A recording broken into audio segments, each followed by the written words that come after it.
இத்தனை நாள் வாய்மொழிந்த சித்திரமே இப்பொழுது மௌனமேந்தானோ?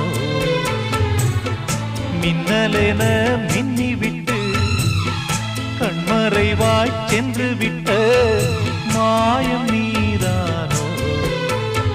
உன்னால் வந்த காதல் உன்னால் தானே வாழும். என்னை நீங்கி போனார் உன்னை சேரும் பாவம்.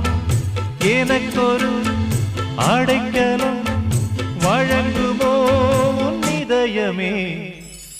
அன்பேவா அருகிலே என் வாசல் வழியிலே உல்லாச மாளிகை